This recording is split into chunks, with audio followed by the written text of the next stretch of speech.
Okay, guys? All right, so here we go. First questions are beauty. It's a little bit long, but I'm going to talk through it because it's like a topic that's pretty close to my heart. It's about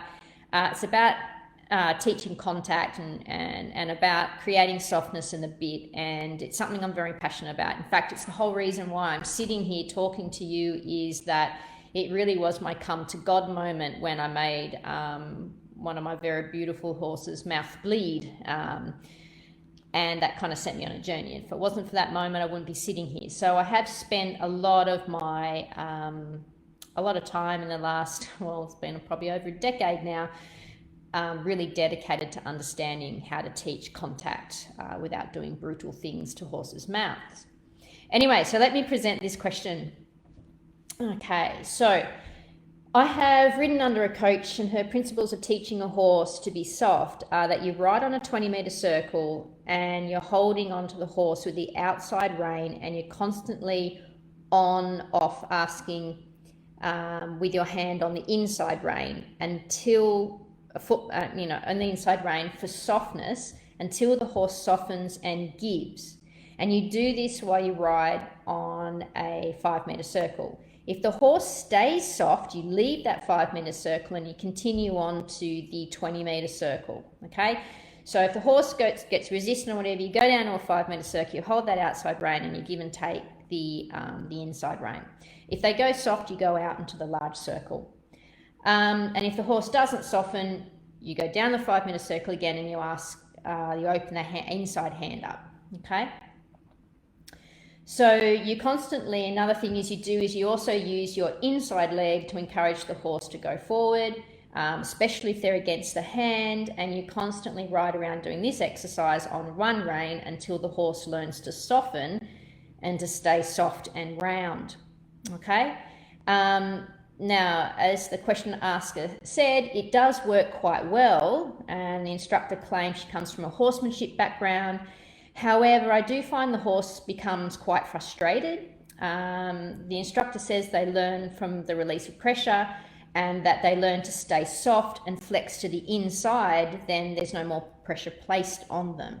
And they essentially work out for themselves that they train you not to annoy them if they stay soft. And she said that makes sense, but if they lose softness, you immediately turn and you put them onto this 5-meter circle. Now, here's the two questions she wants me to address.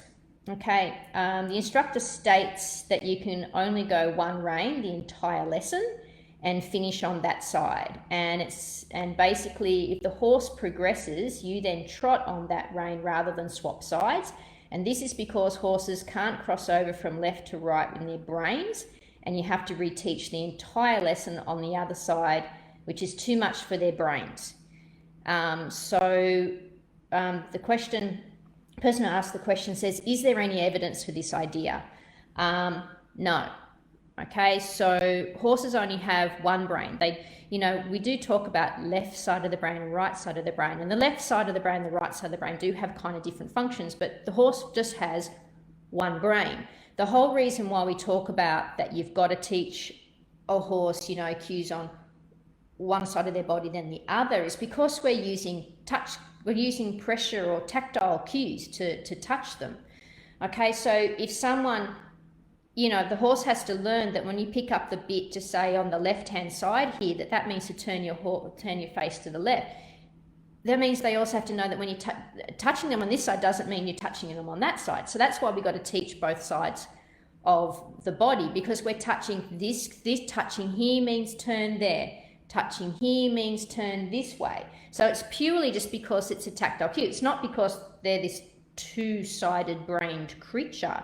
It's got nothing to do with that. The brain, left side and the right brain, are involved in learning that full response. Okay, it's got nothing to do with them having two brains. That's totally not true. Now, so that's just not true. Okay.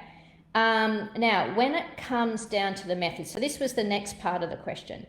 So the poster of the question said, this is a very hands-on method in terms of contact, and especially compared to my ridden method. So the poster of this question has actually ridden with me in a number of clinics. So this method is very different to mine, okay? Is there some damage I could be doing mentally to my horse in terms of the contact and amount of pressure I'm applying to the bit, especially in a horse that can be a bit or contact shy or evasive in history? Okay, so this particular horse does have some contact issues and worry about its mouth. Or could it make them become evasive for the bit?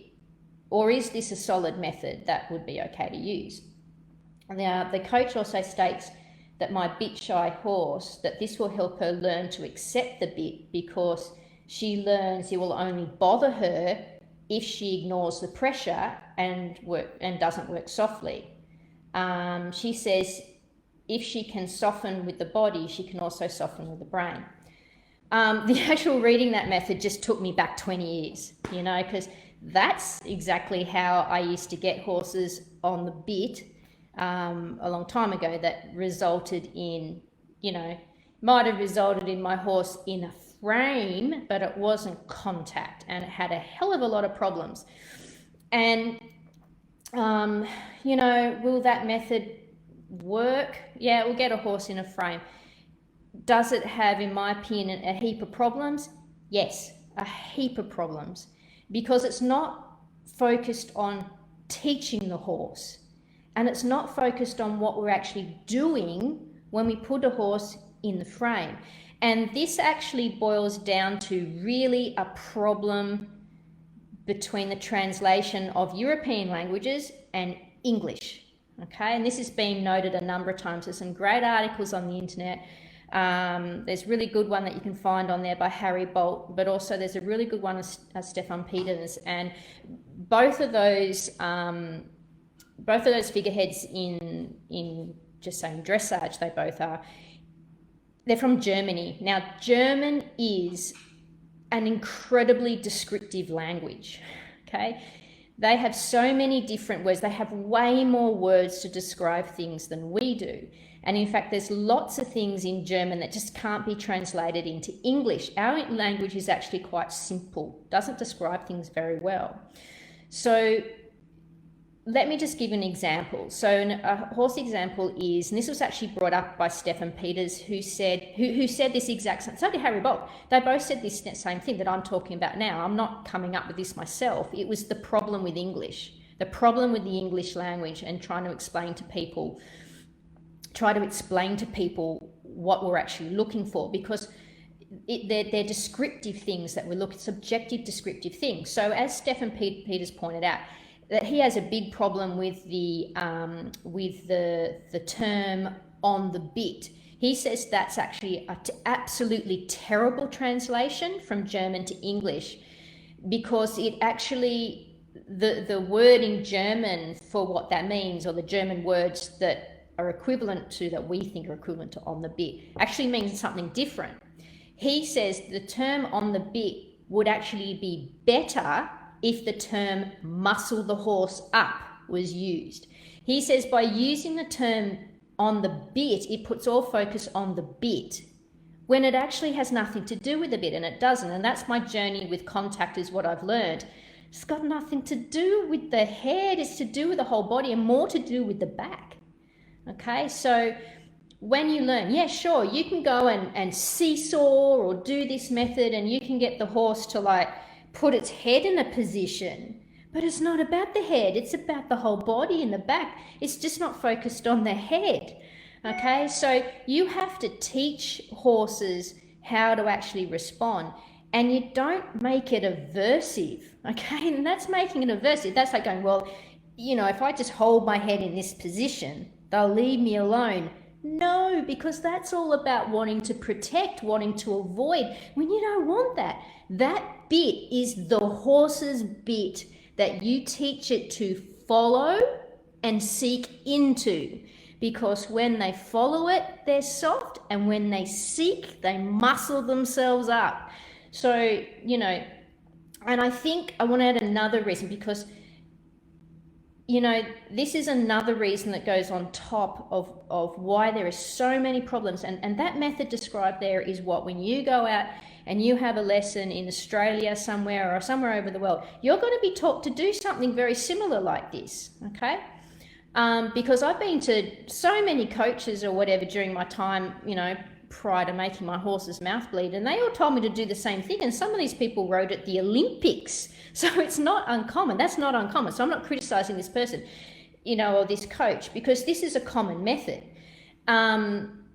You know, and I think it's made worse. And why it was worse with me, and another factor I want to talk about, is if you don't have an independent seat and you actually use the reins to balance on the horse, which so many people do, okay?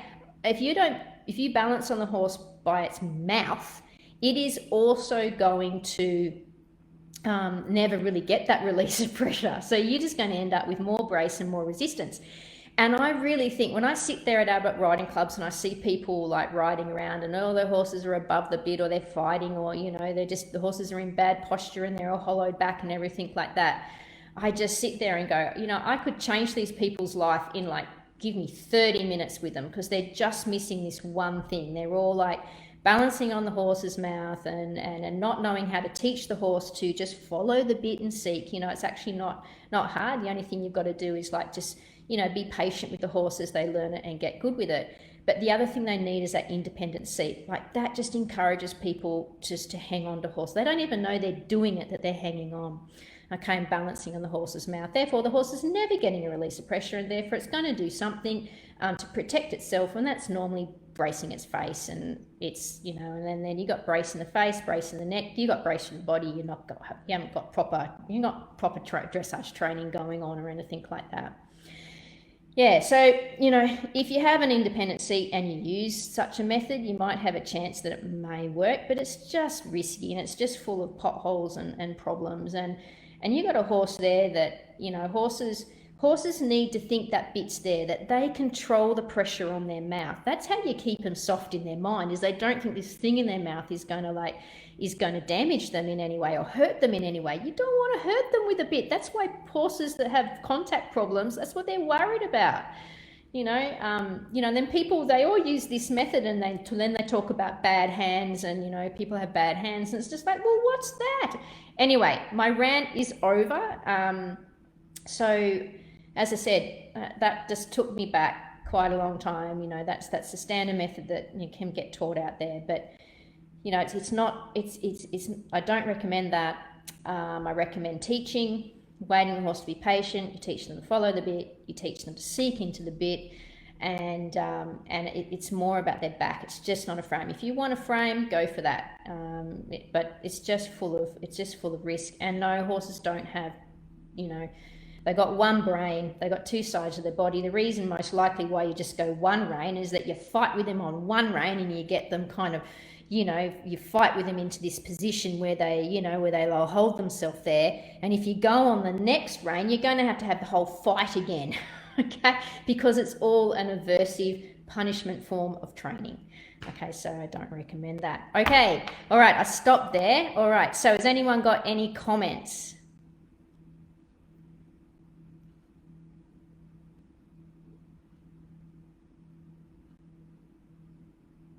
Okay, so I can't see any comments yet. I'll just give it another 30 seconds. So anyone got any questions about what I've said? I've just had a rant, by the way, to those of you that have just joined us.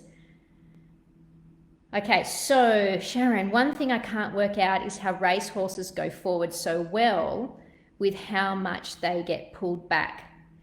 Yeah, look, the reason why horses go forward, like race horses go forward when they've got bull bits in their mouth, is that their mouths are just destroyed. You know, they don't even know what that bit means. Okay, it's hardly really a break. They wait to like extreme pressure or having their head bent around or whatever to stop them. So the bit basically means nothing and has got really not much to do with speed control at all. So they go around so fast with so much pressure on their mouth because they don't know what the pressure means, basically. All right, guys, that was a good question. All right, I'm going on now. Next question. This is a real beaut one. It's a bit long again. I've got a couple of long questions here, but I think they're important to give time for. Okay, so I'm currently in the process of breaking in my Clyde cross. Now that's important. Clyde cross, remember that? He's a 3-year-old, and the trainer and I, were up to the stage of disengaging his hind legs. Then I was in the arena one afternoon with him. This is prior to having a round pen available, and on a short lead, teaching him to disengage his hind. He wasn't being receptive and just wanted to refuse, or maybe either wasn't interested, understanding what I was asking, or just didn't want to listen. And now I'm going to stop there. I thought, well, I just carry on reading the question. I'm going to stop there. Now, let me just stop there. I talked a little bit about Clyde crosses last week. However, I'm going to talk about it again because Clydes and other kind of heavy horse breeds, they have this thing that they flip into fight sometimes more than flight. Okay, so when they get really worried about stuff, they won't go all thoroughbred and dancy and prancy and getting anxious. They get stiller and stiller and quieter and quieter, okay? So they get stickier and stickier and stand on the spot stronger, okay? So as soon as when I read that question, it's like, oh, this is classic, okay? So for whatever reason, so just going back again to this question, to this little part here, it's important to remember he wasn't being receptive and just wanted to refuse, or maybe he wasn't interested. What most likely, and that's really easy, that is super easy when you don't understand this particular response of these more drafty type breeds. He was actually confused and worried, and his response to that was to shut himself down, close himself down. And then I'll go on. So that's what was happening there. It wasn't actually not interested or refusing. He was actually getting stressed. He was confused. That was confusion, okay? Which is really so easy to misinterpret, okay? Now, I'll go on with the question. Whatever the reason was, I ended up letting him off lead in the arena, and he started to canter around with some energy. He then decided he wanted to try to jump the arena fence to go to the other horses. He ended up injuring his back legs. Okay, now what that was caused by, so that, you know, that was then more evidence that he was very confused and worried. So, you know, if that was a thoroughbred, it would have been prancing and dancing, getting very, very worried and agitated, okay? So imagine if you let off an agitated thoroughbred that wanted to go to its friends in the paddock, okay? It'll let you know and you'd know it. But when it's a Clyde and it's just kind of looking like it's not interested or it's refusing and stuff like that, it's actually the same thing. So when he was let off and be free, of course it all just came out and he went to where he wanted to go, okay? So he's had an accident and ended up injuring the back legs. So then what happened? The vet came out and started spraying the wounds. Along with the accident, I guess I started off a progress of anxiety, uncertainty towards me. So after he had the accident, the horse started to actually act anxious, not trusting. I was going near him to spray his legs. I eventually got him to start calming down just by being near him, brushing him gently. Once his wounds were healed enough, I had him back in the arena on the lead again and just tried to lunge him. Well, he just flat out refused to obey any command to do this. Looking back, I think he was associating the arena and me with pain and tension. I guess I got a bit frustrated because I knew I could lunge. I knew he could lunge, and I pushed him too far with too much energy and body language. He then reared slightly and lunged at me with ears back, whites of the eyes showing, bit my arm, leaving a nasty bruise. And since this incident, any pressure put on him in the slightest, he tries to nip at me, sometimes quite pushy and dominant.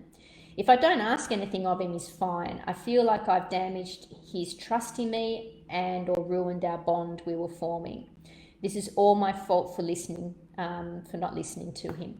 Okay, please, poster of this question, please, you've got to put that out of your mind. What happened to you? This horse would probably do to the majority of people. Hell, I've even had these type of horses come from other trainers with these exact same problems because they didn't read them right either. Okay, so what he did the second time when you put him back in, yeah, he probably did have a bit of a negative association the last time, but again, it was based on confusion, okay, and you know, it's like you think he did know it, but he doesn't. He was confused. And then what happened again inside, he went into that anxious place where if he was a thoroughbred, he'd be dancing and prancing around. But instead, you had the opposite going, you had the opposite happening, even though the emotion was exactly the same. So when you got up him, you know, and you got a bit tougher with him, that was the same as if you had a prancing, dancing, anxious, freaking out thoroughbred and you got up it. Okay, you're just going to flip that thoroughbred into flight. And what happened? Because these guys have a predisposition to flip into fight, what happened? You triggered fight. Okay, so that's what happened. And that is why these horses can really turn, they can just be so hard to pick, because people just think that just comes out of nowhere and they just have this aggression.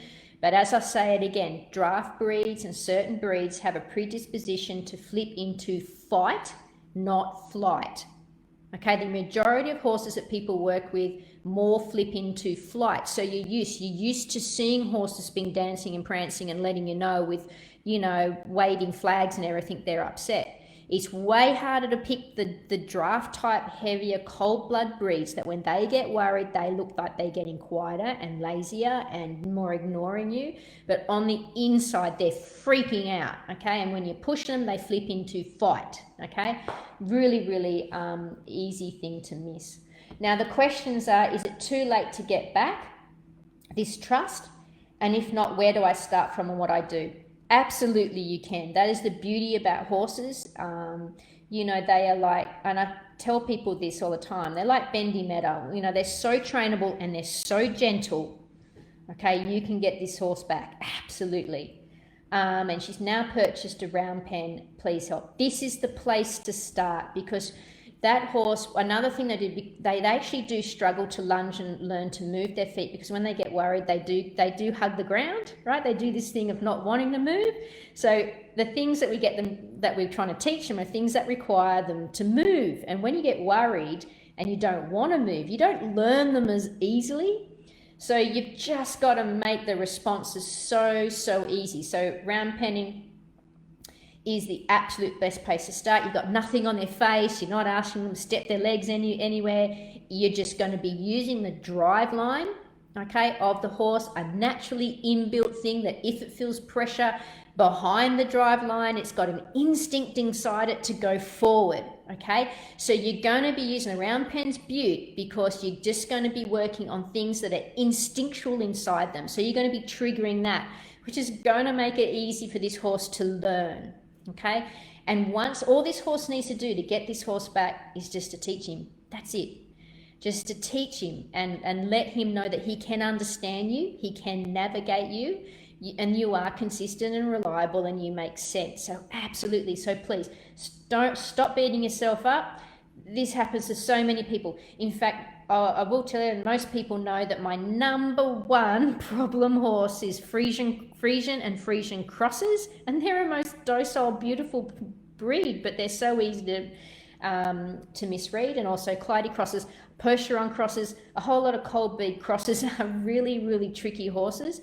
And it is way harder to teach horses that do have, and there's even some quarter horse lines out there that do it, that when they get worried, they don't move forward. And when you don't move forward, you don't answer or be able to guess the answer to questions that are normally movement questions as easy. Okay, so they really can be really tricky. So I want you to forgive yourself and have some faith that you will get this horse back. Okay, I'm going to stop there and I'm going to look at the questions again to see if anyone has any comments or questions about this particular scenario I just discussed. Okay, so lots of people saying made perfect sense. Oh, this was one before. Cool. Okay, so any questions on the Clyde Cross case? Might be you guys out there that have draft or cold bleed crosses. You know, you might be able to relate to this. I'll just wait and I'll just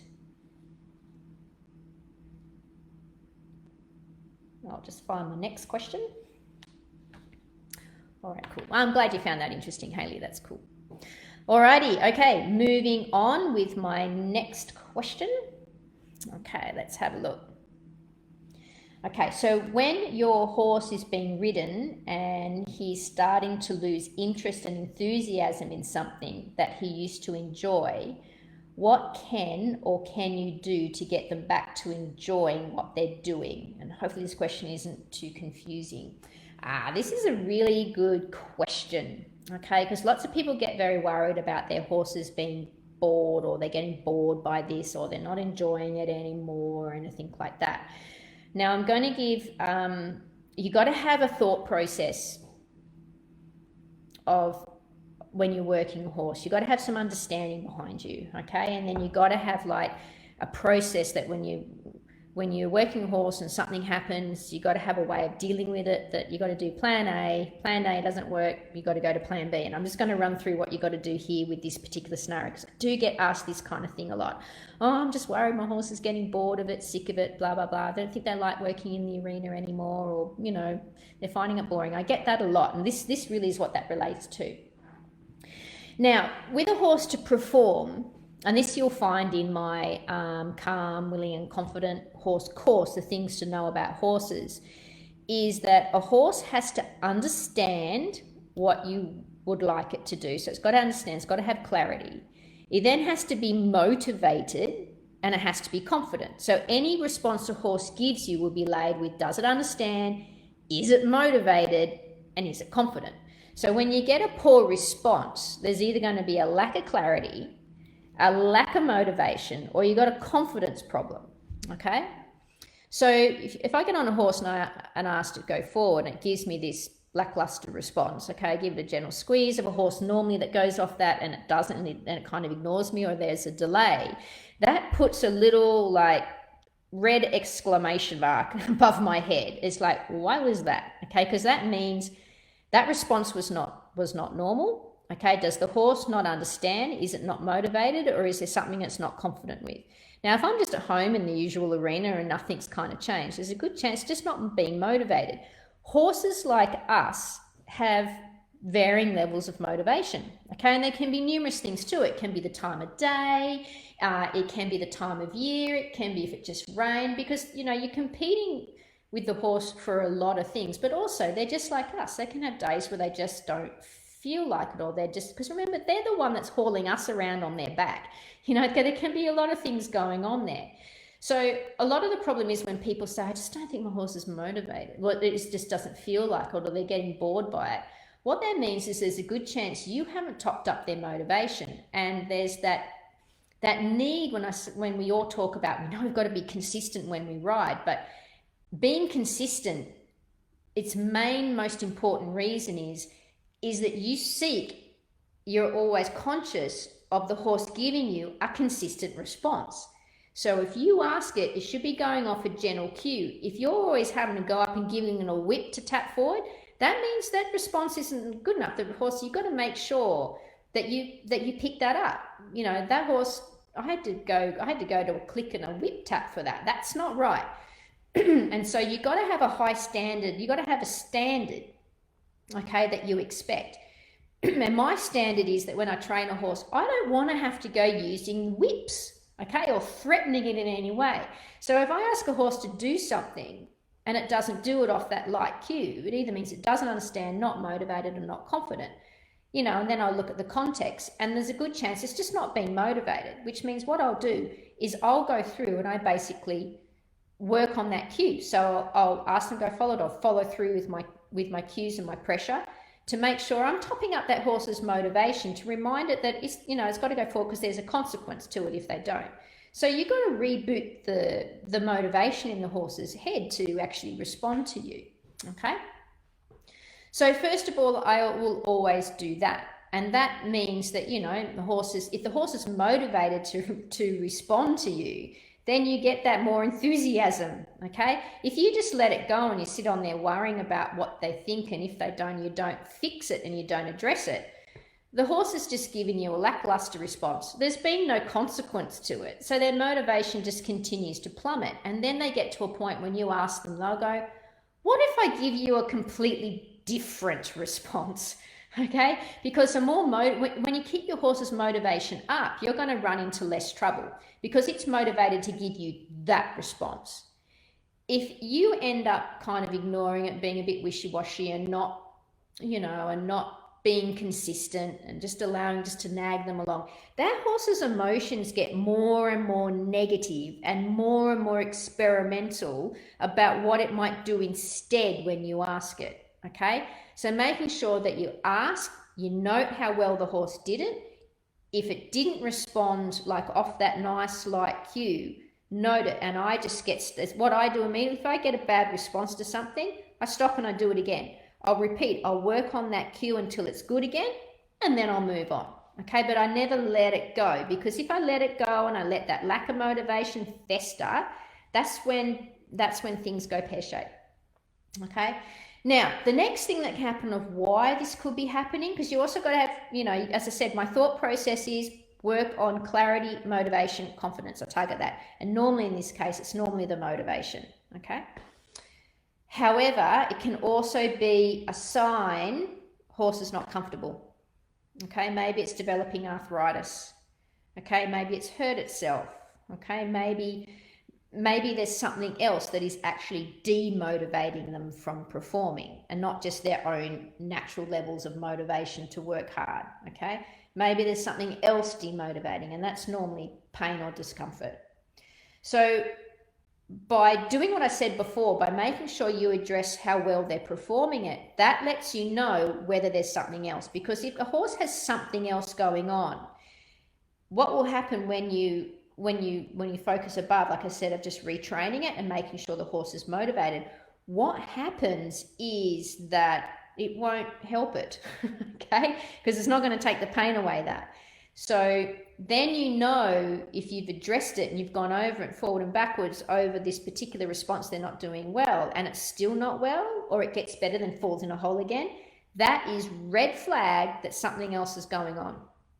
All right, so that means that you got to seek some other you got to investigate something further, and that might be why they're not enjoying it, okay, or not acting motivated.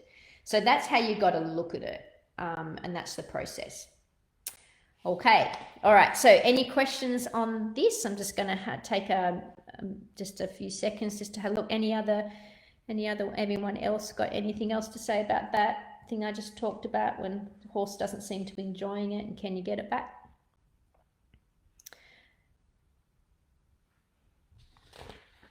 Just wait a second, then I'll go to my next question. I hope this has been interesting, guys. This is always a bit weird just to sit here talking to myself. All right, so I don't seem to have any questions on that one. I'm going to move on now. Okay, I always say they're good questions. They are always good questions. This is a good one though, because it gets me to talk about something that I call looping. Okay, so Sonia, she's restarting an off-the-track thoroughbred, and when doing round penning, he turns in okay and then zooms off without being asked to canter. If he does stop, it's for a few seconds and then he's off again. He will do this for about 10 minutes before he finally stops and rests, and he's generally in a lather of sweat. He's been in the round pen for about a week. He has improved slowly, but appears stuck on this issue. He's an off-the-track thoroughbred. I'm unsure how to handle it. I'm also not sure what to do once he stops. Rest him, then keep going or quit. Now, what I did on this question, I actually gave Sonia something I wanted her to do, okay, and to try it out before the Facebook Live, so then we could go on and add it. Now, when a horse does this, so what was basically happening, there's a good chance off the track thoroughbred this horse has been put in round pens before, okay, because this deals, and lots of you will come across horses that have been put in round pens and just run around like crazy things instead of actually using it as a teaching training tool. It's just used to exhaust them and burst off some energy. Okay, so they can have some pretty bad ideas about round pens and bad associations. So this is how you handle that. And what he was doing, so this horse was cantering around, and as soon as Sonia stepped in front of that drive line to trigger the turn, he just would turn and go the other way, okay, without even waiting to be asked. He'd just do it. Now, horses that do this, that just get stuck in a pattern, like I call it looping, because they're not actually thinking, looking. They're so anxious, they're anticipating, and they're just on automatic pilot. Okay, autopilot. They're multitasking. They're just kind of doing, but their mind's absolutely elsewhere. You can say that they're kind of zoned out. You can say they're multitasking. You can say it's even like a type of dissociation, because you see horses' brains, they actually know their life via movement. They're a little bit different with us of how they encode their memories and stuff like that. To them, life is one movement pattern. Okay, so that's why they can just do this thing. And I said, I call it looping, when they just go on autopilot. They're not actually listening. They're not following. They're just doing this pattern. They've learned, oh, you just want this pattern? I'll just keep doing this pattern. And that's why some people's groundwork can go pear-shaped. Okay, they do all this groundwork. It helped initially, but now it's not helping at all. It's normally because the horses just learnt the pattern that you do, and they just go on to just start doing the patterns. Okay, and they're not actually thinking. There's no thinking. They're just looping. They're just stuck in this loop.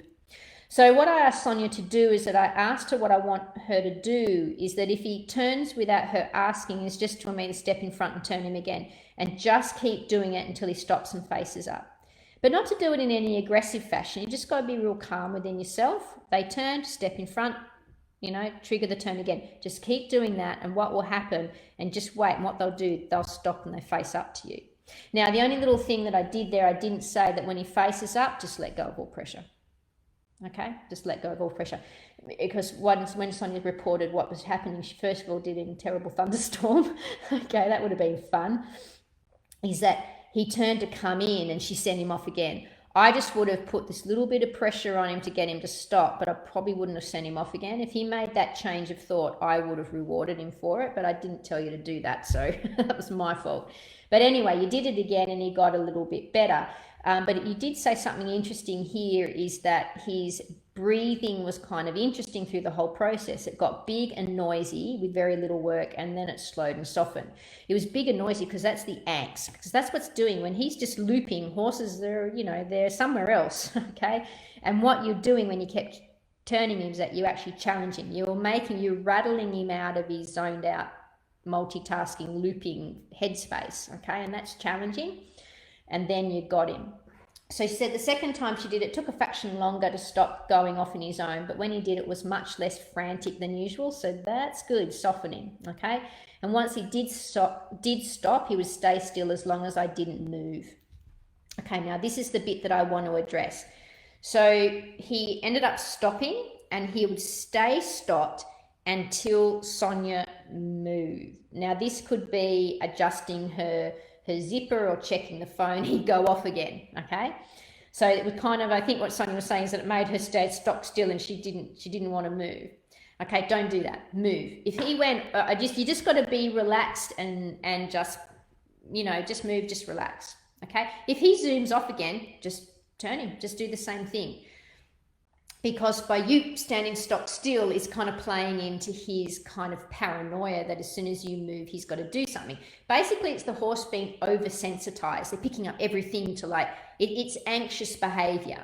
Okay, so what you got to do is you just got to relax and move normally. Okay, and if he goes off, you just go back and do the same thing. Okay, because what he's got to do is you got to teach this horse that no, it's not me touching my zipper or touching my phone, it's me pointing you off. That's the cue. Okay, anything else, I'm just gonna I'm just going to annoy you with questions until you face me up again.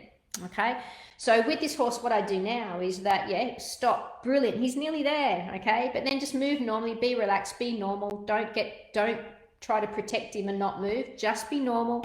And if he goes off again, just do the same thing, wait for him to stop. Okay, just relax and just make sure you're very clear with your do, very kind of, how I get a bit dramatic when I give a cue. Okay, just be very bit theatrical with giving cues, so you're really going, this is a cue, not this, not that, but this. Okay, and if he responds to anything else, just keep changing directions and do that, but don't try to be stock still, because as I said, that's just playing into his whole paranoia that if you move, he's got to go. So let him, he's got to learn, first of all, he's got to learn to be present. He's not being present when he's looping. Okay, he's got to focus on you and watch you and wait for you. Wait, not just anticipate. Wait. Waiting is something that you teach horse. It's very, very, very important. Not just responding, but waiting until you ask them. Okay, and then watching clearly for what the cue is and going off the cue of what the actual cue is. So anyway, that's the next stage of your lesson and of what to do with this guy.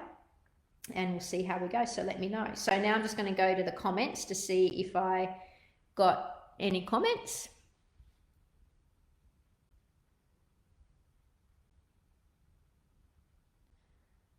Okay, let's just have a look. Okay.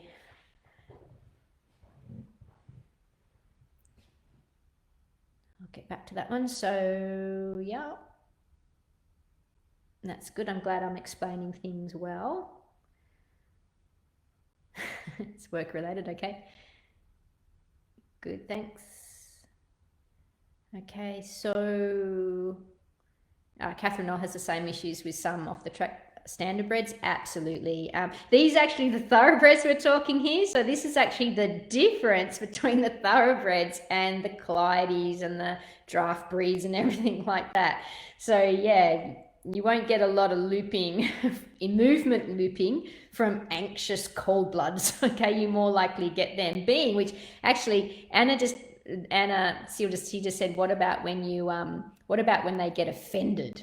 Okay, so you know the drafty breeds can act more like offended. Okay, they'll flip to the other side because they're more flipping into fight than flipping into flight. What do you do if a horse gets offended? I'll just keep if a horse gets offended, I'll just keep asking it, because it'll drop its feelings of being offended when it works out that it has to be motivated. First of all, it's got to respond to me, okay, follow me. And when it does, it completely controls me. So there's nothing to get offended about. They're in control, okay, if they follow me. Cool. Oh, that's good. You got there in the end, Sonia. That's really awesome. Okay, so Trudy just asked a good thing. She goes, once he shows he's doing the right thing, even the slightest, do you leave him alone or do you continue? So for what I do with this horse here is I just let him rest up. Just let him rest up. You relax, he relax, and just let him rest up. If he loops off again, just do the same thing. Just change direction until he looks at you, okay? And then when there's been that bit of a pause, that bit of a change, that little bit of a change in them, even some you know, taking some breath or their breath settling, okay? So in the round pen, what I normally say is you send a horse off again when they've rested up. And what I do is I watch the breathing. So normally they'll be very puffy if they've been wearing themselves out like a really anxious horse. I wait for their breathing just to settle and then I send them off again. Okay, so that's normally what I do. So I wait for them to clock down a little bit in their, you know, their recovering, and then I'll send them off again. Okay. Zoe, I think making the cue into a bit of a pony pantomime, a cue so clear an audience of small children can tell you're doing it. Yeah, that's true. It's got to be a bit theatrical, okay? Make a thing. Now, the other reason why it does when you make a bit theatrical, it's making you really aware of it and conscious what your body's doing, okay? So it's actually all good. Sonia, perfect, thanks. All right, next question. How am I going for time? Oh my God, I'm out of time. Okay, so I'm going to quit there. Yeah, geez, I didn't get through many questions today. Goodness, okay, I suppose I had some curly ones. So yeah, I'll wrap it up there. And next week, I might even do a very small call for questions, and I'll deal with these ones that I've got here. Anyway, thanks for joining me, guys, and I hope you found that interesting. And yeah, I'll get on to those other questions next time. Okay, so I'll see you later. Bye.